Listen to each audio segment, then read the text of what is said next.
warahmatullahi wabarakatuh. Waalaikumsalam warahmatullahi wabarakatuh. Selamat siang anak-anak. Selamat siang, Bu.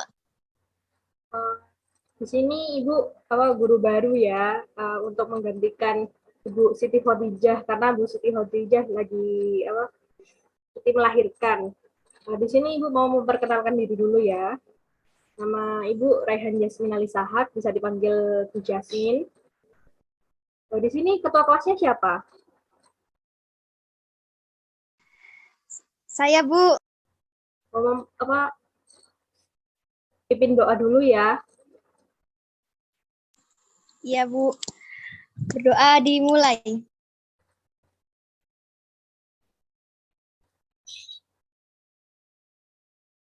Selesai.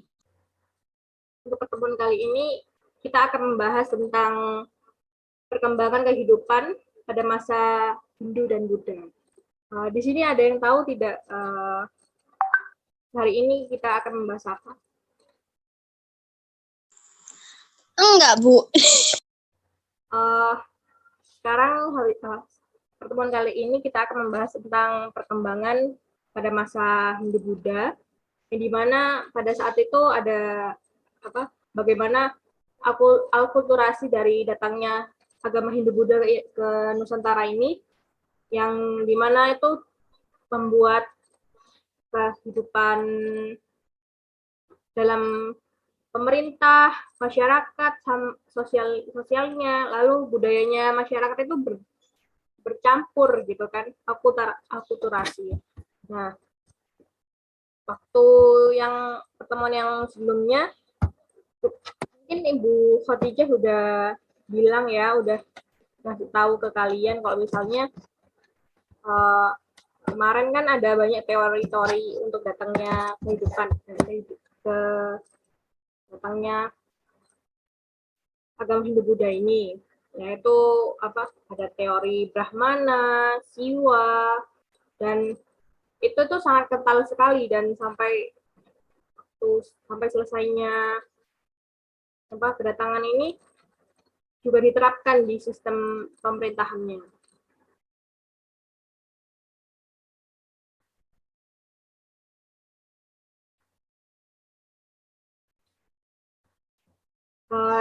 Selanjutnya Ibu mau mau nampilkan video dulu ya. Iya, Bu.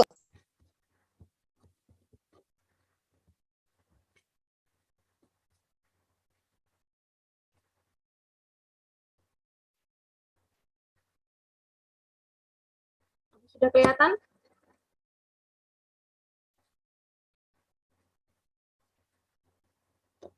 Sebentar, Bu.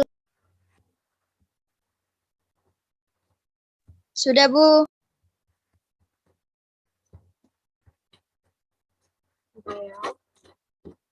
Termido, kali ini kita akan membahas tentang pengaruh Hindu-Buddha.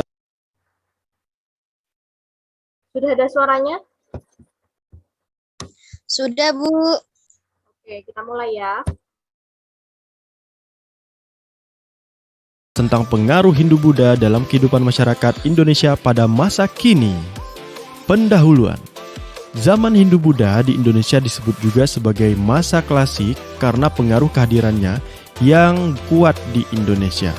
Bahkan, jika ditelisik lebih jauh, pengaruh kehadiran Hindu-Buddha di Indonesia masih dapat kita lihat dan rasakan dalam kehidupan sehari-hari. Pengaruh fisik dan non-fisik.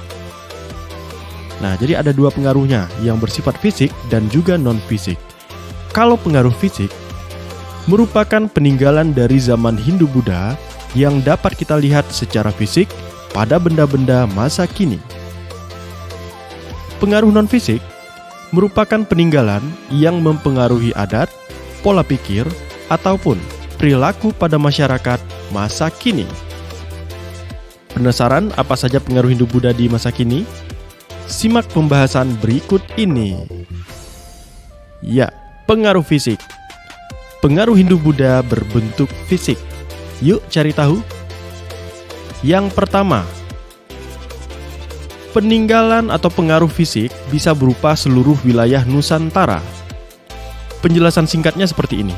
Wilayah Indonesia saat ini secara tidak langsung dipengaruhi oleh kehadiran kerajaan-kerajaan Hindu-Buddha, yaitu Singosari, Sriwijaya, dan juga Majapahit. Nah, sekarang kita lihat wilayah Sriwijaya. Pada masa Sriwijaya, wilayah kekuasaannya meliputi daerah Melayu di sekitar Jambi, daerah yang saat ini menjadi Pulau Bangka, daerah Lampung Selatan, serta usaha Sriwijaya untuk menaklukkan Pulau Jawa. Wilayah Singosari. Di masa Singosari, wilayah kekuasaannya meliputi wilayah Pahang, yang saat ini adalah negara Malaysia, kemudian Malayu, yang saat ini Sumatera Barat, Gurun, nama pulau di Indonesia bagian timur, kemudian ada Bali, seluruh Pulau Jawa, Bakulapura, dan Tanjung Pura, yang mana saat ini wilayah di barat daya Kalimantan. Wilayah Majapahit. Peradaban Majapahit yang lebih maju dalam perniagaan dan seni serta wilayah kekuasaannya yang luas mengantarkannya menjadi salah satu kerajaan besar yang pernah ada di Asia Tenggara.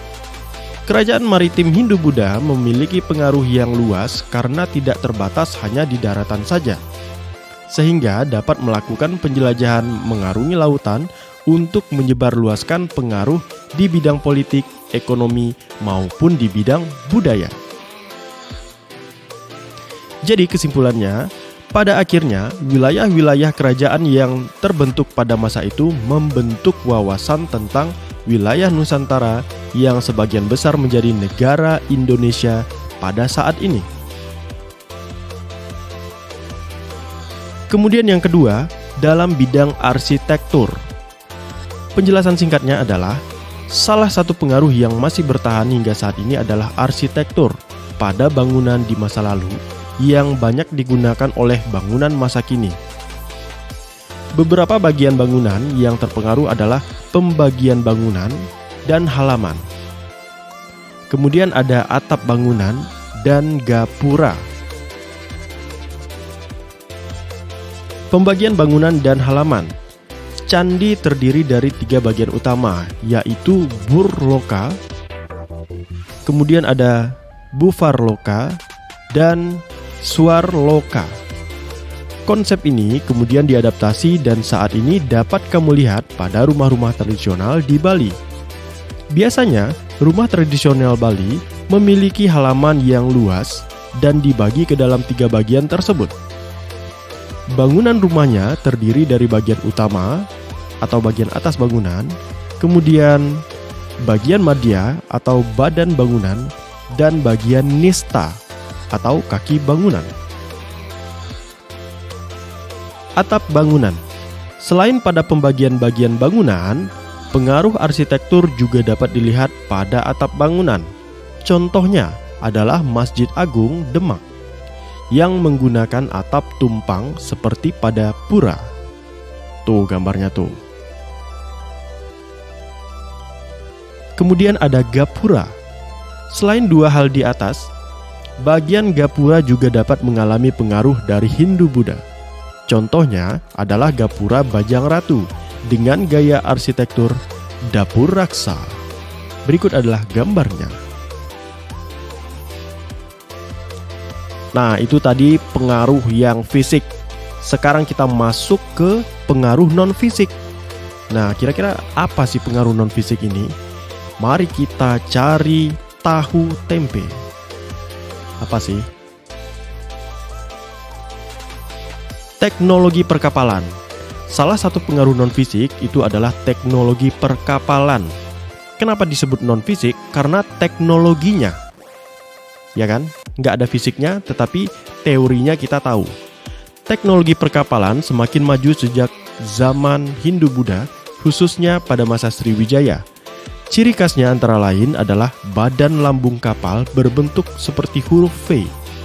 Tuh yang ada di di permukaan air lautnya. Nah, jadi berbentuk seperti huruf V. Ciri khas lainnya adalah bentuk haluan dan buritan yang simetris. Tidak ada sekat-sekat kedap air di bagian lambungnya. Kemudian tidak menggunakan paku besi dalam pembuatannya, serta kemudi berganda di kiri dan kanan buritan. Biasanya, kapal-kapal ini dibuat dengan teknik menyambung satu papan dengan papan lainnya. Kemudian, mengikatnya dengan tali ijuk, ketong. Berikutnya adalah navigasi pelayaran.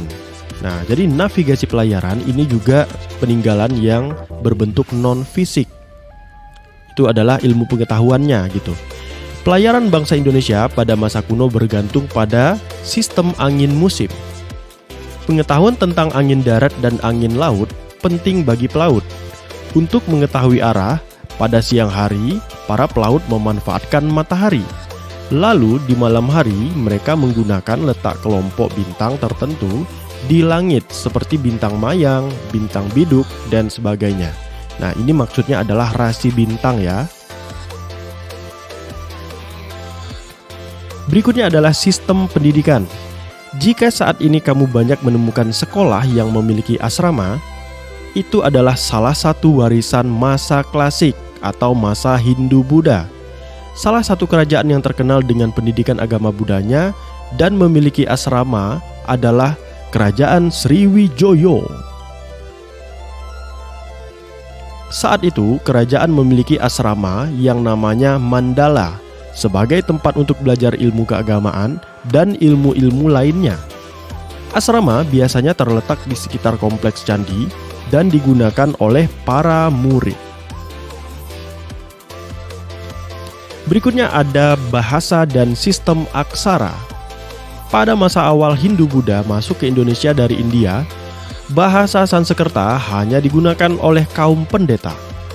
Bahasa lain yang digunakan oleh masyarakat pada masa itu adalah bahasa Pali. Pada akhirnya, Sanskertalah yang banyak mempengaruhi bahasa Indonesia. Berikut beberapa kata yang telah diserap atau sering digunakan dalam bahasa Indonesia. Yang pertama, durhaka. Kamu anak durhaka. Ternyata, kata durhaka itu berasal dari kata Sanskerta yang namanya drohaka. Kemudian ada kata bahagia. Nah, ini juga kata serapan dari kata bahagia, Sanskerta. Bahagia. Yang ketiga ada manusia, dari kata manusia. Bahasa Sanskertanya air, itu adalah tirta. Berikutnya ada eka, dwi, tri, berarti 1, 2, 3. Ya kan? Bineka Tunggal Ika. Kemudian ada Tutwuri Handayani, Tridharma, Eka Hospital. Alah. Berikutnya ada upacara atau tradisi. Upacara atau tradisi di masa Hindu dan Buddha banyak yang bertahan hingga saat ini. Beberapa upacara atau tradisi yang bertahan hingga saat ini seperti upacara ngaben, tradisi potong gigi, hari raya Waisak, ataupun wayang. Ngaben adalah upacara kematian dengan membakar mayatnya dan abunya dibuang ke laut. Tujuannya adalah untuk melepaskan sang atma atau roh dari belenggu keduniawian sehingga dapat dengan mudah bersatu dengan Tuhan, atau mokshatam atmanam. Ribet banget bahasanya ya. Nah, jadi tradisi wayang juga masih bertahan hingga saat ini, ya kan? Wayang mengalami percampuran dengan kebudayaan India melalui cerita-cerita seperti cerita Ramayana dan Mahabharata.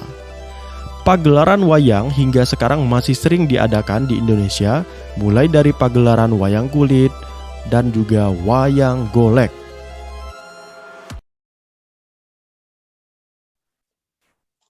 Nah, setelah melihat video tadi, apakah ada yang ditanyakan? Begini Bu, apakah menaruh sandingan di perairan 4 anak jalan itu termasuk ke dalam penerapan kehidupan yang sudah ada dimulai adanya hidup Buddha Bu? Penaruhan sesajen, tah. Iya.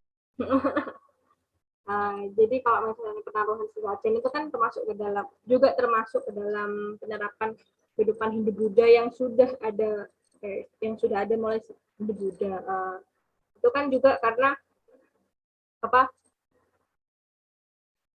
pada masa Hindu Buddha itu kan ada juga kepercayaan sebelumnya kan, dan itu termasuk ke dalam kejawen. Nah, kejawen itu juga bercampur dengan adanya Hindu Buddha ini, dan penaruhan sesajen itu intinya itu apa namanya, sandingan itu termasuk juga sesajen. Nah, penaruhan itu juga termasuk ke dalam apa namanya,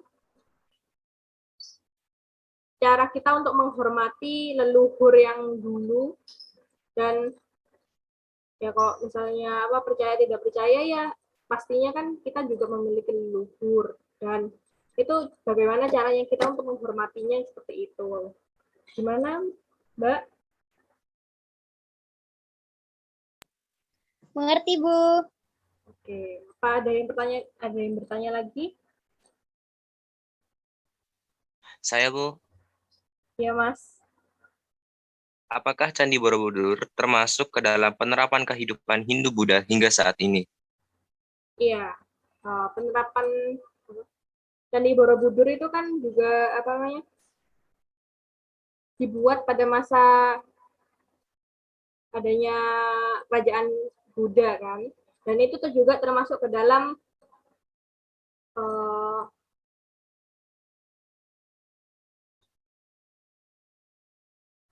kekayaan Indonesia dalam bentuk fisik. Nah, tadi kan juga udah dijelaskan ada yang non fisik dan juga ada yang fisik. Kalau yang misalnya non fisik itu dalam bentuk budaya, seperti yang tadi ditanyakan oleh Mbak Alfi. Nah, untuk yang Mas Gani ini tanya itu karena apa, termasuk ke dalam yang bentuk fisik dan bisa terlihat kan fisik makanya. Dan sampai sekarang masih tetap digunakan Borobudur itu oleh para penganut Buddha, dan setiap tahunnya itu pastinya ada perayaan yang dimana Borobudur itu untuk setiap tahunnya itu masih dicat ulang lagi, dicat ulang warna agak emas-emas gitu. Jadi kalau misalnya kena cahaya bulan waktu apa namanya, acara Buddha itu dilangsungkan, itu jadi kelihatannya kayak apa namanya, cahaya bulannya itu memantul ke Borobudurnya, jadi Borobudur itu menyala. Jadi sampai sekarang masih dipakai, Mas. Seperti itu. Gimana? Baik, Bu. Terima kasih. Untuk pertemuan kali ini cukup segitu aja ya.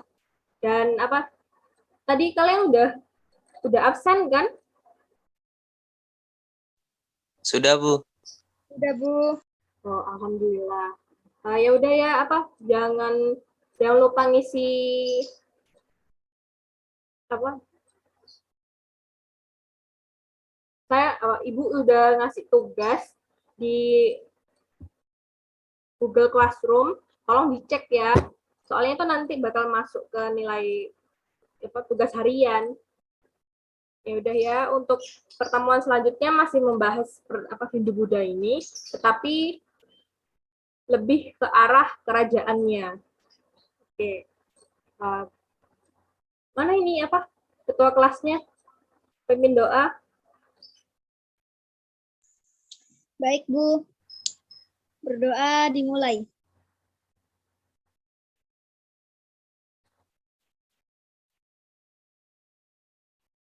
Berdoa selesai. Terima kasih atas pertemuannya anak-anak untuk siang hari ini. Ibu tutup ya. Wassalamualaikum warahmatullahi wabarakatuh. Waalaikumsalam. Waalaikumsalam warahmatullahi wabarakatuh.